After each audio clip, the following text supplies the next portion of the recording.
Assalamualaikum warahmatullahi wabarakatuh.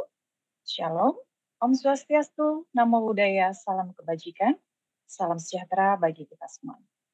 Halo Sobat Prestasi, perkenalkan saya Elsya dari Balai Pengembangan Talenta Indonesia yang akan menuju sosialisasi Olimpiade Sains Nasional tingkat Kabupaten Kota, jenjang SMA atau MA atau sederajat untuk bidang astronomi tahun 2024.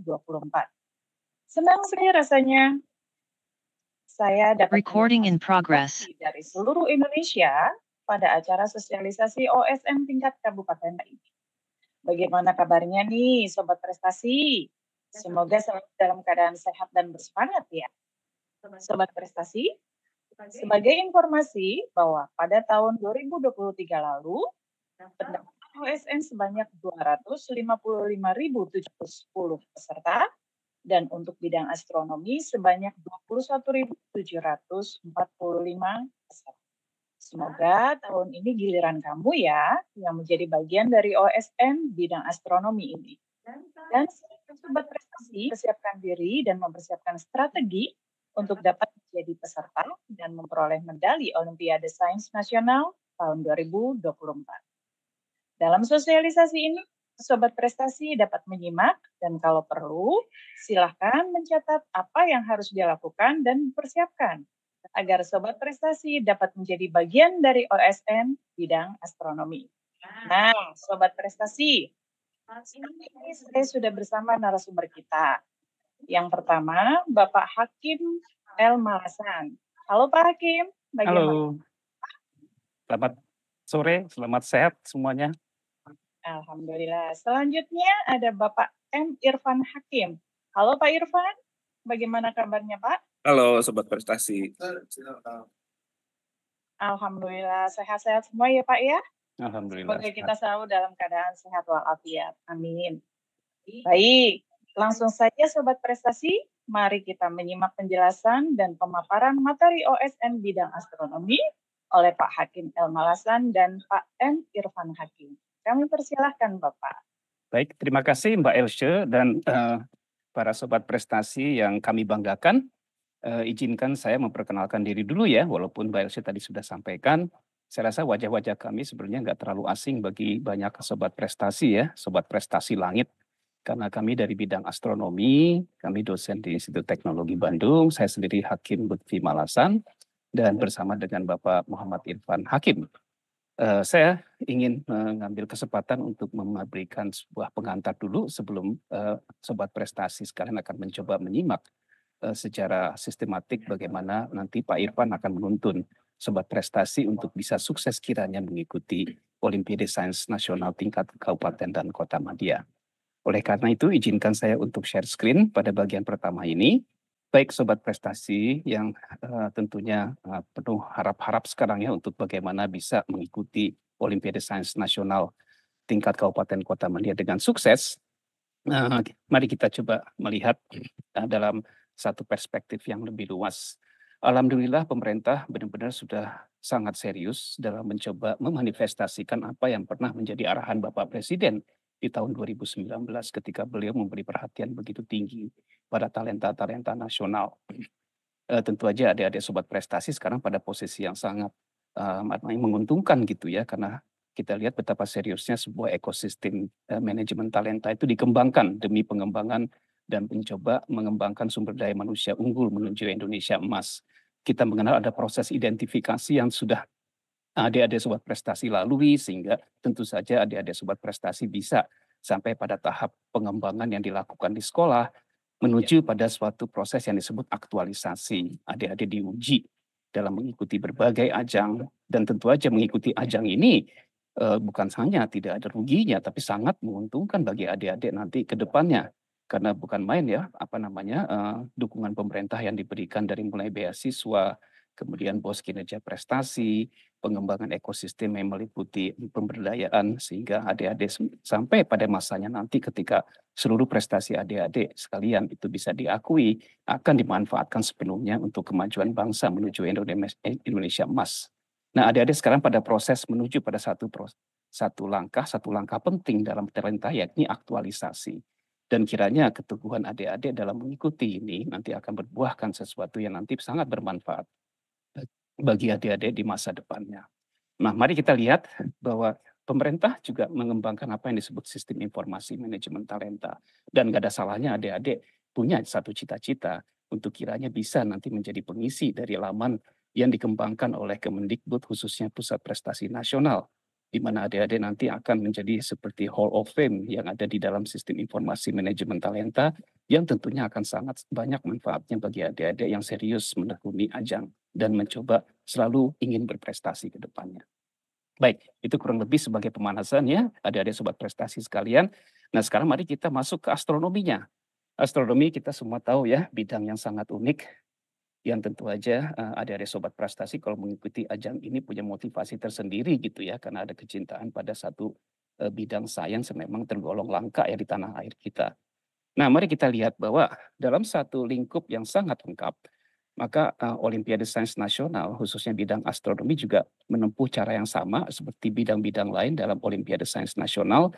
Kita punya satu sistem kompetisi yang bertingkat, yang dimulai dari tentu aja Olimpiade Sains di tingkat sekolah yang sudah adik-adik lewati. Itu sebabnya adik-adik sekarang ada di dalam daftar peserta yang mengikuti Olimpiade Sains Nasional tingkat Kabupaten Kota Madya.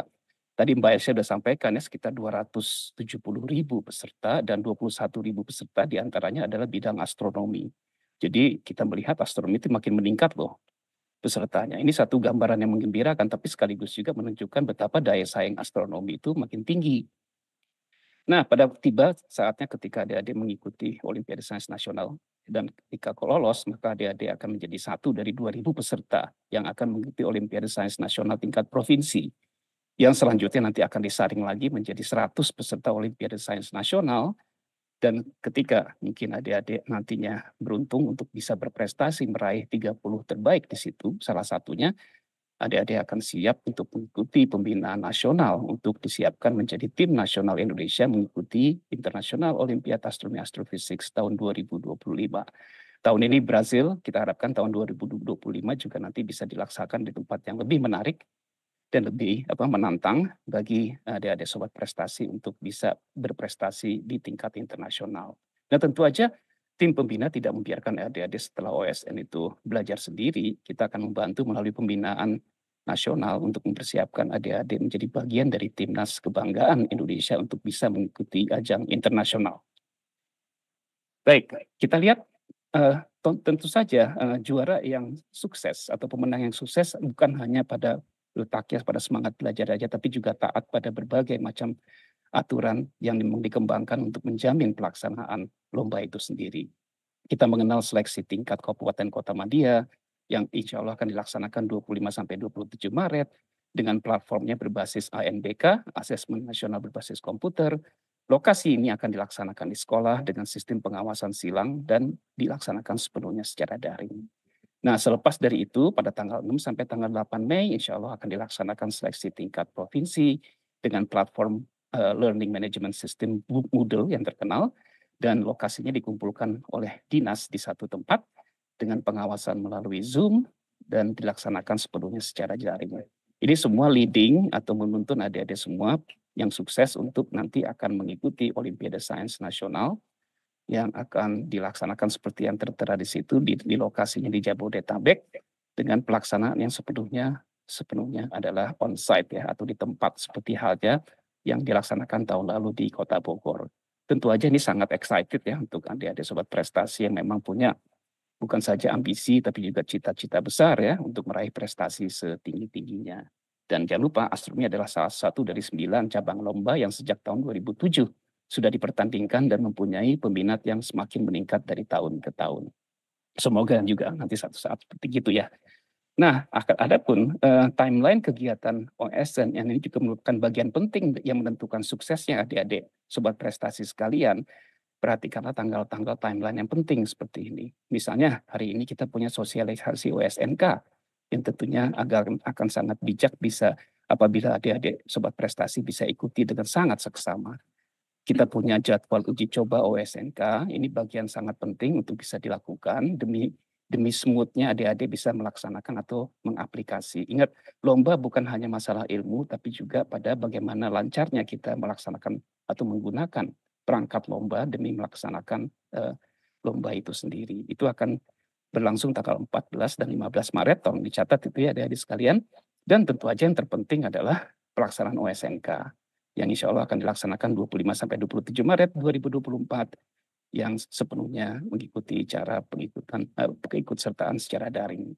Nah, diharapkan nggak terlalu lama dari situ, pekan ketiga bulan April, adik-adik sekalian bisa melihat hasil karya adik-adik, hasil kerja adik-adik yang belajar keras untuk mengikuti pelaksanaan OSNK, dan tentu aja semuanya mengharap ya untuk bisa beruntung bisa mengikuti OSNP sebagai lanjutan dari tingkat OSNK. Insya Allah ini akan dilaksanakan pekan ketiga bulan April ya adik-adik sekalian ya.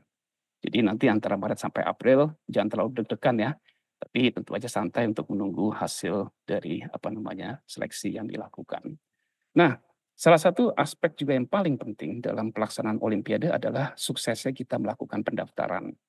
Pendaftaran tentu aja ini dibantu oleh guru-guru ya, guru-guru adik sekalian, dan dilakukan di portal registrasi PPTI sedang berlangsung sampai tanggal 29 Februari, dan tentu aja peranan operator sekolah di sini jadi sangat penting ya, karena penggunaan akun virtual BD yang memang diharuskan.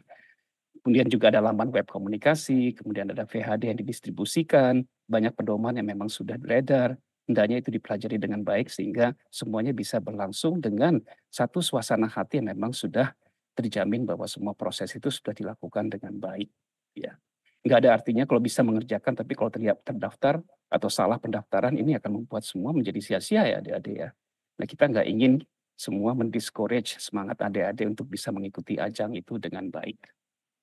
Nah, sedikit mungkin menyinggung bahwa ada baiknya adik-adik, para kepala sekolah, bapak-bapak dan ibu dari dinas bisa hendaknya membaca pedoman yang sudah dipublish oleh BPTI. Di dalam pedoman ini memang ada beberapa hal yang penting untuk diperhatikan. Kami cuma highlight persyaratan umum saja di sini. Kita tentunya mengharapkan dan mewajibkan warga negara Indonesia yang mengikuti ini. Dan tentu saja ajang akan sangat sukses diikuti apabila memang yang mengikutinya berminat dan memang mempunyai nilai yang baik. Karena itu adalah dasarnya dari semua. Tidak lupa persetujuan para pendukung di keluarga itu menjadi penting, orang tua atau wali. Kemudian yang penting juga untuk diperhatikan beberapa rambu, seperti memang peserta didik hanya bisa mengikuti salah satu. Jadi adik-adik sobat prestasi hanya bisa mengikuti salah satu bidang sainsnya. Dan ini diusulkan oleh kepala sekolah adik-adik sekalian, karena ada seleksi tingkat sekolah yang sebelumnya itu sudah berlangsung. Nah, kemudian ada beberapa hal yang juga perlu diperhatikan bahwa adik-adik sobat prestasi yang sudah pernah meraih medali emas tentunya harus memberi kesempatan ya pada adik lain yang untuk bisa berpeluang juga mempunyai opportunity yang sama juga untuk bisa meraih medali terbaik di situ. Dan saya rasa fair ya jika adik-adik sobat prestasi yang sudah pengalaman ikut kompetisi sains tingkat internasional hendaknya tidak mengikuti ini karena akan tidak fair ya kalau dipertandingkan dengan adik-adik yang mencoba menapak karir Olimpiade Sains Nasional di tingkat yang paling dasar. Nah, peraih medali OSN basically itu bersedia mengikuti pembinaan dan seleksi ke kompetisi tingkat internasional yang diselenggarakan oleh Pusat Prestasi Nasional. Jadi ada seperti mandat ya bagi adik-adik sobat prestasi ketika memenangkan Olimpiade Sains Nasional, maka itu adalah titik awal adik-adik untuk dipersiapkan menjadi timnas. Menyandang satu tugas negara yang maha penting untuk menjadi duta Indonesia di kancah ajang internasional. Pandanglah ini sebagai satu tugas penting dari negara yang menjadi kehormatan bagi adik-adik sobat prestasi untuk bisa mengambil bagian dalam ajang internasional membawa nama bangsa. Untuk itu memang nanti akan ada fakta integritas pelaksanaan pada aplikasi kompetisi yang harus adik-adik setujui semuanya ya. Dan tentu aja di atas segalanya adik-adik punya satu nilai kriteria ketuntasan minimal untuk semua pelajaran dan mempunyai sikap yang baik. Kita ingin adik-adik melalui satu aktualisasi cabang tertentu tapi berprestasi pada seluruh mata pelajaran di sekolah sehingga menjamin adik-adik bisa masuk dalam ekosistem manajemen talenta yang sempurna.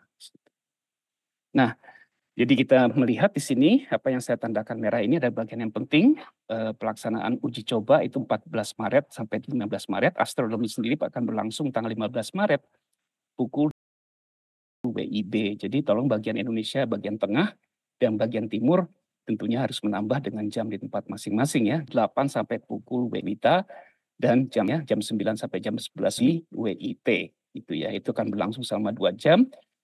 Lakukan ini dengan serius sehingga adik-adik bisa punya persiapan yang sangat baik untuk bisa mengikuti lomba yang sesungguhnya.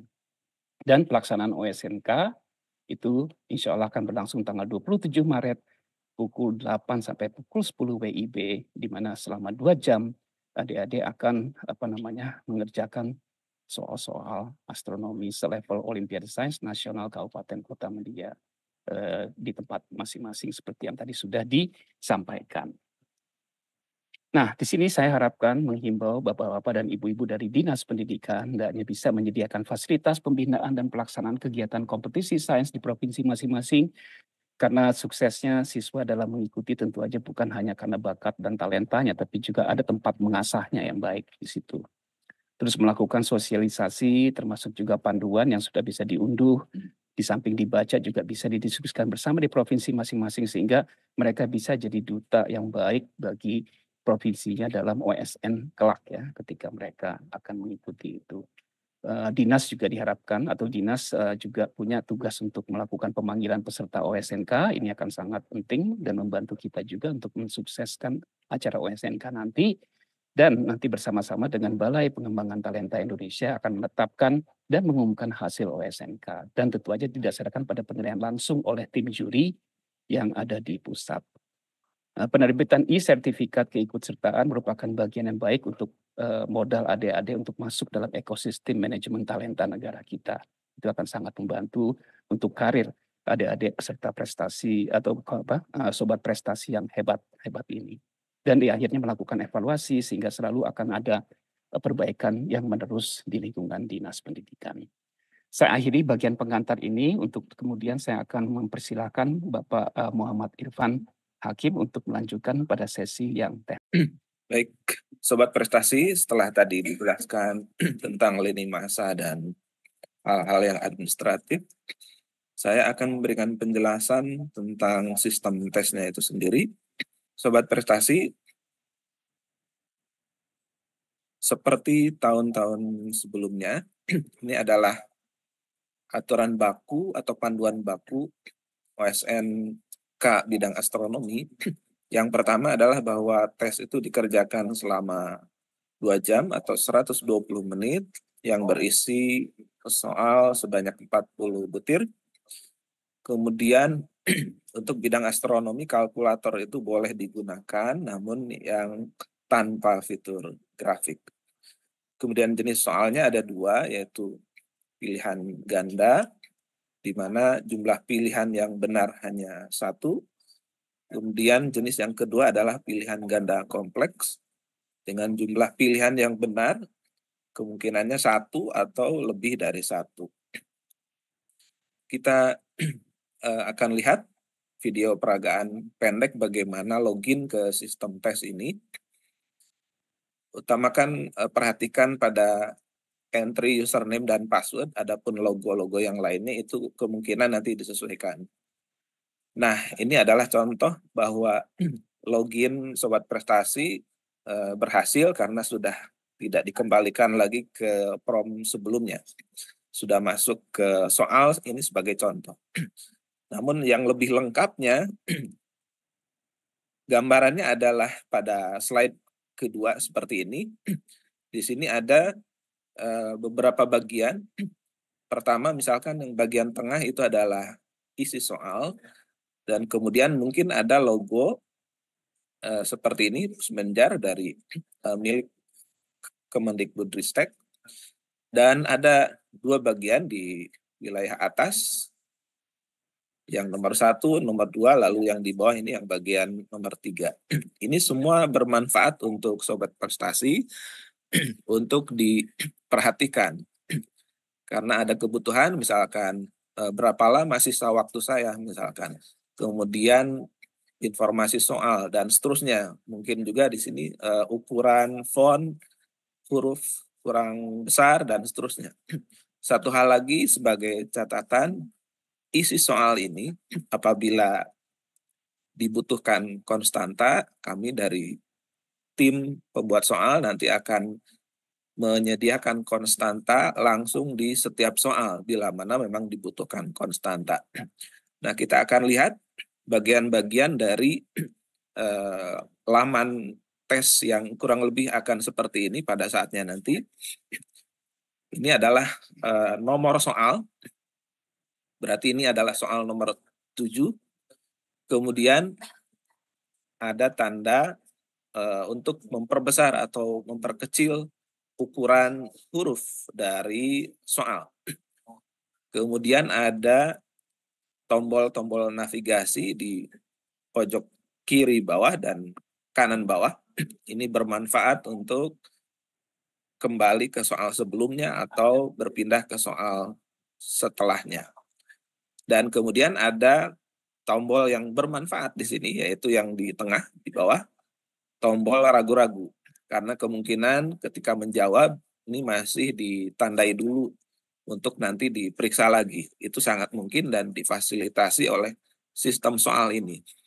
Kemudian ada juga, kita kembali ke atas, ini informasi tentang soal. Lalu yang tidak kalah penting, fitur sisa waktu. Ini bermanfaat untuk mengatur strategi menjawab soal. Lalu tidak kalah pentingnya, ini nanti akan muncul jendela baru apabila tombol daftar soal ini kita klik, kita tekan. Sehingga kalau misalkan ini kita klik, akan muncul jendela kecil seperti ini, semacam pop-up Windows. Kita akan bisa lihat di sini untuk contoh simulasi saja bahwa tes ini jumlah soalnya kebetulan ini 25 ya. Kalau soal sesungguhnya nanti jumlahnya 40. Kemudian di sini ada kotak-kotak dan berisi angka. Dengan demikian kita bisa tahu ada nomor 1, 2 dan seterusnya hingga nomor 25. Dominan di sini kotaknya berlatar warna hitam. Ada juga yang putih, ada juga yang biru. Ini satu di antara dua contoh yang nanti akan kita lihat. Dan ini ada arti dari warna tersebut. Kotak yang berlatar hitam artinya soal tersebut telah dibaca ataupun telah dijawab. Kemudian yang biru itu adalah soal yang sedang dibuka, sedang dibaca. Jadi kalau kita simpulkan, posisi Sobat Prestasi sekarang sedang membaca atau membuka soal nomor 2. Kemudian ada kotak yang putih, itu berarti soal tersebut belum dibaca, belum dijawab. Namun ada satu kode warna lagi yaitu jingga. Nah, kita lihat ini di laman berikutnya. Di sini ada 2 kotak nomor 2 ya dan nomor 7 yang berwarna jingga. Ini berarti soal nomor 2 dan nomor 7 ini sudah dibaca, sudah dijawab, tapi masih ragu-ragu. Kemudian ada lingkaran kecil di sini di atas setiap kotak yang menunjukkan apa jawaban di soal tersebut. Sebagian ada yang berisi huruf, sebagian ada yang berisi tanda centang, misalkan ini soal nomor 23, sebagiannya lagi kosong. Nah, jangan lupa di sini nomor 2 juga kosong ya, tetapi ini ditandai ragu-ragu, sedangkan nomor 7 ini sudah dijawab. Jadi ini bermanfaat sekali untuk membantu. Dan jangan khawatir, tanda orange atau tanda jingga ini apabila waktunya habis dan sistem menutup kesempatan untuk kembali mengerjakan soal, maka apabila sudah dijawab, jawaban tersebut disimpan dan akan dinilai. Nah, tentu karena manfaat dari fitur daftar soal ini, kita bisa loncat. Tidak harus berurut dari 2 ke 3 ke 4 dan seterusnya.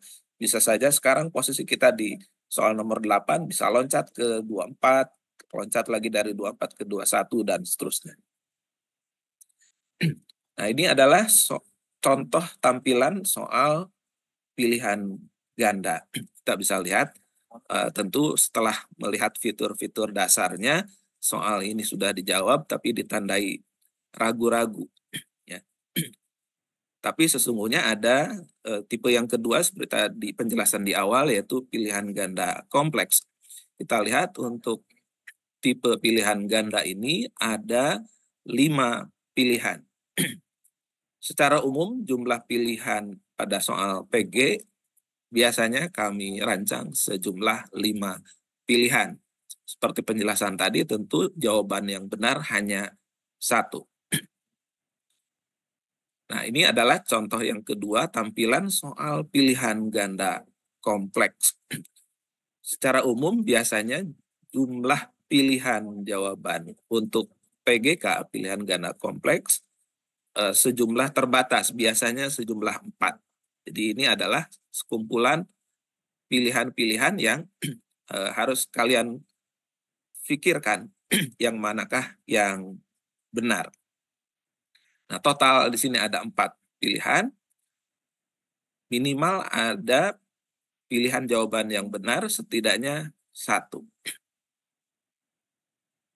Nah, ini adalah satu lagi video peragaan bagaimana sesungguhnya kita mengerjakan soal PG. Jadi kalian bisa mengganti pilihan jawaban yang dipilih seperti ini, memudahkan sekali. Kemudian apabila PGK bagaimana, kita lihat. Jadi bisa diubah jawabannya.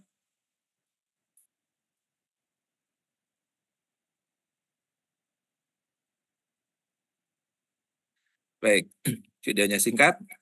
Jadi kita lihat tadi soal PG itu kita bisa gunakan klik, tapi sesungguhnya bisa juga kalau mau lebih cepat misalkan gunakan saja jari kita untuk mengetikkan A, B, C, D, atau E apabila pilihannya di antara A sampai E tersebut. Ini silahkan beradu strategi saja. Nah, terkait dengan pilihan ganda, soal pilihan ganda ini, kami mengatur penilaiannya seperti ini. Jadi bobot nilai jawaban benar adalah bilangan positif. Ini belum diangkakan berapa karena nanti harus direkap berapa total jumlah soal PG, berapa total soal PGK. Tetapi di set bilangannya bilangan positif. Sedangkan bobot nilai jawaban yang salah adalah 0.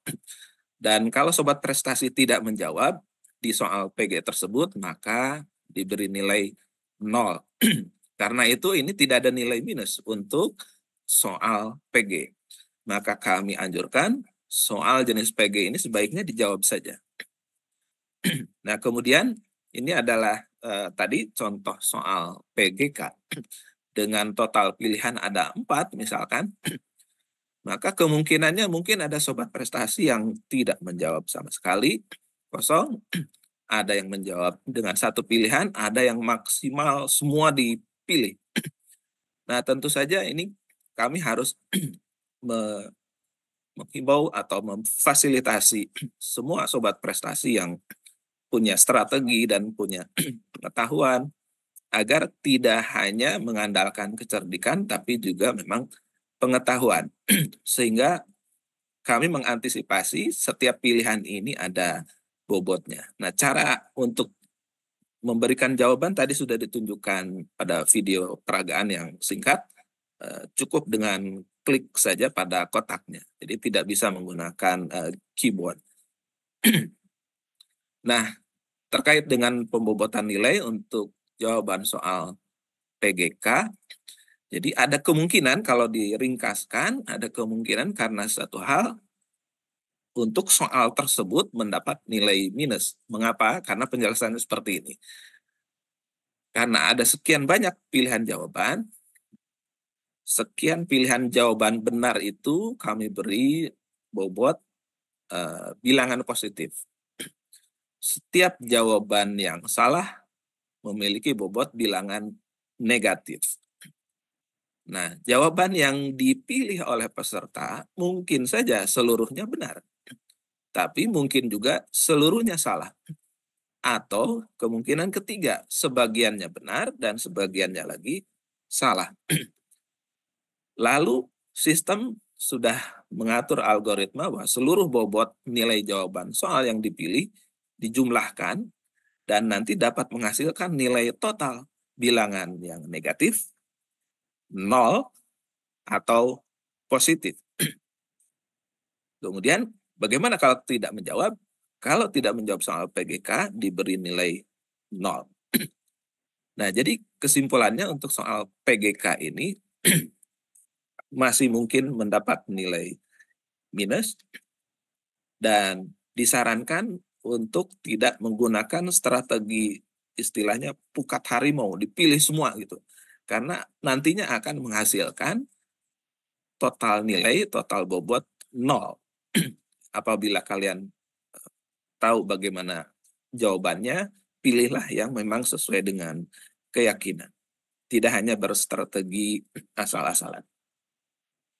Nah, karena tadi ada contoh daftar soal, fitur daftar soal, ketika misalkan kita ada di soal yang terakhir, misalkan soal nomor 23, ini ada contoh soal terakhir, maka perhatikan di tombol navigasi di kanan bawah ada tombol selesai. Seandainya ini kita klik, maka sistem akan mengkonfirmasi 3 kali. Ini yang pertama, misalkan di sobat prestasi akan ditanya lebih dulu, apakah yakin? Nah, ini dicentang dan kemudian dijawab lagi, misalkan iya saya ingin selesai. Ini yang kedua, demikian juga dicentang. Ini yang ketiga, ditanya kembali, yakin atau mau kembali? Nah, apabila kembali, maka akan tampilannya seperti ini kemungkinannya apabila sobat prestasi ada di masa uji coba OSNK. Tapi kalau di tes sebenarnya nanti tanggal 27 Maret ya untuk bidang astronomi kemungkinannya akan seperti ini nanti. Apabila pilih tombol kembali. Jadi bisa kembali ke prompt untuk login. Sedangkan apabila selesai tes, maka nanti bisa kembali ke halaman login, dan ini juga menjadi penanda apabila sistem menunjukkan waktunya telah habis, maka akan muncul laman yang sama seperti ini. Ketika pilihannya adalah mengakhiri tes, maka di sini ada peringatan bahwa sobat prestasi sudah menyelesaikan tes. Nah, jadi tolong dimanfaatkan betul waktu pengerjaan tes untuk astronomi 2 jam itu manfaatkan semaksimal mungkin. Lebih baik dituntaskan di semaksimal waktu selama 2 jam. Secara umum biasanya diatur kita mengawali tes bersama-sama dan mengakhiri bersama-sama untuk ketertiban pelaksanaan tes di kelas tersebut.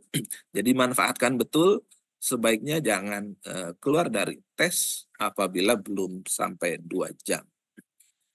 Nah, tips dari kami dari pelaksanaan selama ini, tadi kita lihat pada video pendek peragaan bahwa pilihan-pilihan jawaban yang sudah dipilih itu jangan khawatir. Kalau misalkan berubah pikiran, masih bisa dikosongkan kembali. Kemudian fitur ragu-ragu tadi silakan juga dimanfaatkan dengan pertimbangan nanti untuk dilihat kembali apakah sudah ada jawaban yang yakin.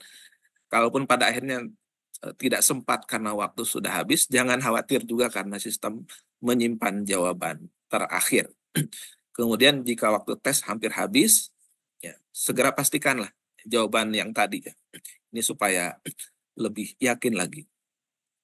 Kemudian yang paling akhir, sebelum waktu tes habis atau sebelum menekan tombol selesai tes, sobat prestasi masih dapat mengulang dan mengubah jawaban. Nah, demikian hal-hal yang terkait dengan pengenalan sistem tes, mudah-mudahan bermanfaat. Terima kasih.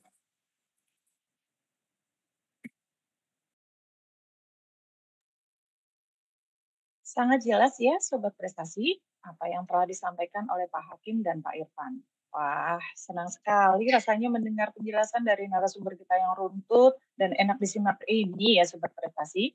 Jadi, kita dapat memahami apa yang sudah disampaikan dan Sobat Prestasi dapat memiliki gambaran apa yang akan dipersiapkan. Pak Hakim dan Pak Irfan, ini ada beberapa pertanyaan nih dari Sobat Prestasi yang sering sekali ditanyakan terkait dengan pelaksanaan lomba. Yang pertama, apakah ada kisi-kisi untuk OSN bidang astronomi ini? Silakan Bapak. Baik, tentang kisi-kisi, secara umum soal astronomi menyangkut wilayah di angkasa, mulai dari wilayah seputaran tata surya, kemudian bintang-bintang, lalu galaksi dan kosmologi. Gitu. Pada dasarnya, bekalan ilmu yang mencukupi untuk belajar dan mempelajari soal-soalnya adalah bekalan ilmu fisika dan matematika. Jadi soal yang disajikan itu sudah mencukupi untuk didekati dengan fisika yang sudah sobat prestasi pahami dan matematika yang sudah sobat prestasi pelajari di sekolah. Demikian saya kira. Baik, terima kasih Pak Irfan atas penjelasannya. Kemudian Bapak, pertanyaan kedua, apakah diizinkan membawa makanan atau minuman pada saat lomba? Ya, tentang makanan, kami menganjurkan mengingat waktu itu hanya 2 jam. Jadi disarankan tidak hanya bagi siswa, tapi juga mungkin untuk panitia, supaya lebih praktisnya, sangat kami sarankan untuk tidak perlu ada makanan, minuman di ruangan. Gitu. Itu akan lebih memudahkan dan memperkuat fokus sobat prestasi mengerjakan soal. Ini tidak selama seperti beberapa bidang lain saya kira, sehingga mencukupi. Itu bisa diatur bagaimana caranya agar makanan ini tetap bisa dinikmati sebelum tes atau sesudah tes, tetapi tidak selama tes atau di dalam kelas saat pelaksanaan tes. Saya kira itu adalah anjuran yang terbaik yang kami pikir bisa dipertimbangkan. Terima kasih. Baik, jadi tidak boleh ada makanan dan minuman di sekeliling peserta ya Pak ya? Dalam kondisi bersih di sekitar peserta. Kemudian Bapak, selama lomba berlangsung itu apakah peserta boleh ke toilet? Diizinkan nggak Pak? Iya. Teknisnya sebetulnya sering kami anjurkan bisa diatur skala prioritas gitu ya. Jadi lebih baik sudah mempersiapkan hal-hal yang sifatnya manusiawi itu bisa diatur, tetapi manakala kedaruratan itu suatu yang alami, maka kepanitiaan lokal setempat silahkan mengatur dengan sifat atau dengan prinsip keadilan, tentu diantar hingga ke dekat lokasi lalu kembali ke tempat seperti biasa. Prioritasnya adalah sebaiknya di luar saat tes itu sudah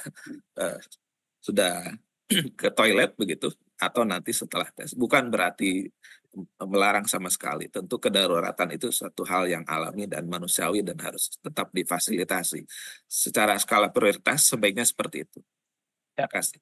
Jadi kalau saya boleh tambahkan Mbak Elsha, ya panitia emang dihimbau supaya bisa meminta para peserta lomba, sobat prestasi untuk bisa membereskan urusan itu ya, urusan dasar itu. Sehingga benar-benar 2 jam itu, tidak lain tidak bukan kami menganjurkan 2 jam itu sobat prestasi bisa fokus pada lomba. Tidak diganggu oleh makanan, tidak diganggu juga oleh hal-hal yang bisa mengganggu konsentrasi gitu ya. Karena memang soal astronomi, saya rasa semua sobat astronomi tahu ya, sobat prestasi soal yang membutuh benar-benar konsentrasi dan fokus dalam mengerjakannya.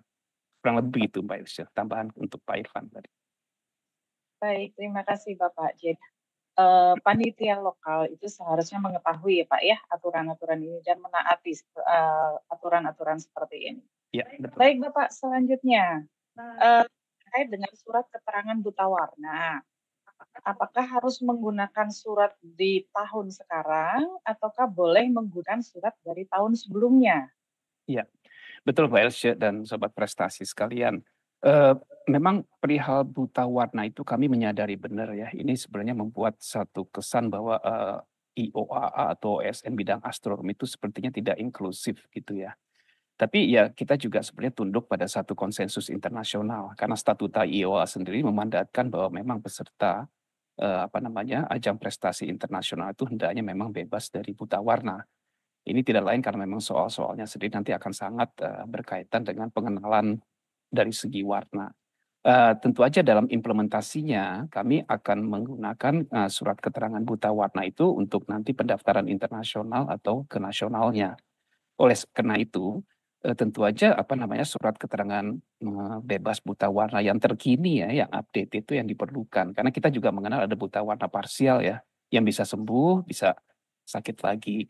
Jadi saya anjurkan atau kami meminta supaya para sobat prestasi yang mengikuti ajang astronomi hendaknya membuat surat keterangan bebas buta warna yang terkini yang berlaku tahun ini.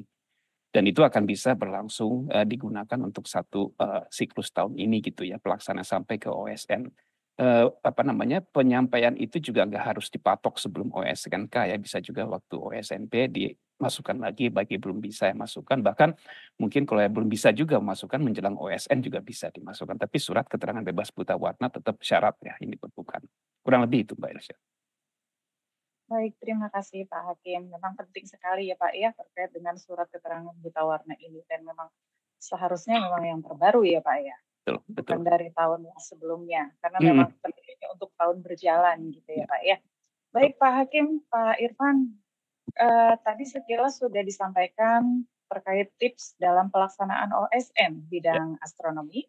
Mungkin ada tips atau trik lain yang bisa diberikan untuk sobat prestasi nih, agar dapat mengikuti OSN ini, serta motivasi untuk sobat prestasi dalam berjuang di bidang astronomi di OSN tingkat kabupaten kota tahun ini. Ya. Silakan Bapak. Ya, saya ingin coba mewakili saya bersama Pak Irfan ya, Pak ya, dan pesan dari semua juri bahwa kami juri sebenarnya lebih ingin mengambil posisi sebagai fasilitator suksesnya siswa.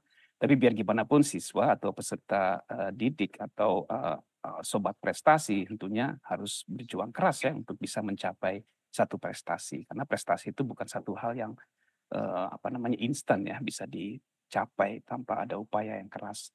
Nah, dalam hal ini tentu aja bukan sobat prestasi sendiri yang harus berjuang sendiri ya. Lingkungan sekitar juga penting.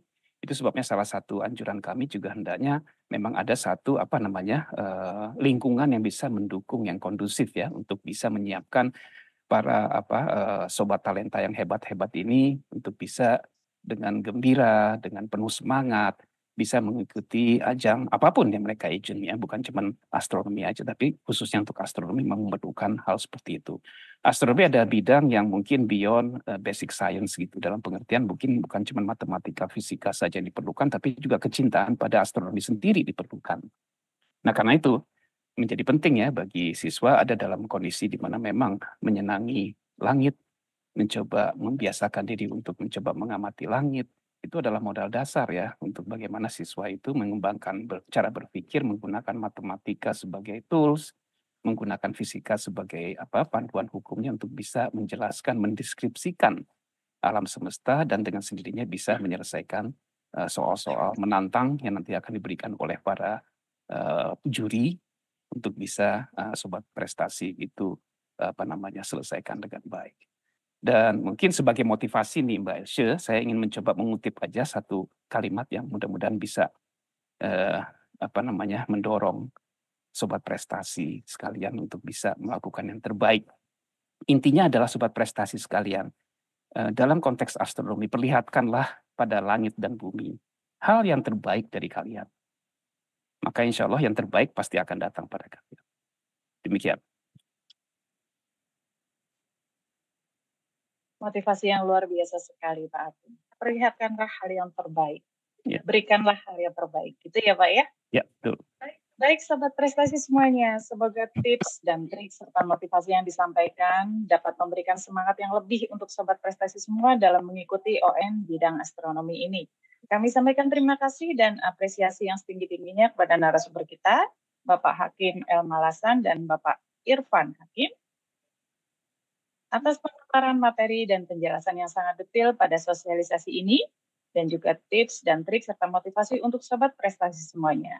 Semoga dapat memberikan pencerahan dan semangat untuk sobat prestasi semua dalam berjuang untuk mengikuti OSN tingkat kabupaten kota, sampai tingkat nasional dan memperoleh medali di OSN tahun 2024. Semoga ajang ini dapat memunculkan talenta-talenta berbakat di bidang astronomi, baik di tingkat nasional maupun internasional. Demikian Sobat Asih, sosialisasi OSN tingkat kabupaten kota bidang astronomi jenjang SMA atau MA atau sederajat. Terus semangat dan selamat berkompetisi. Jujur itu juara. Dan untuk lebih menyemangati Pak Hakim, Pak Irfan, mari kita yel-yel dulu ya. Siap. Merdeka berprestasi, Talenta Talenta Science Science inspirasi. Sampai bertemu lagi Sobat Prestasi. Sehat selalu dan kami akhiri sosialisasi ini. Wabillahi taufiq wal hidayah. Wassalamualaikum warahmatullahi wabarakatuh.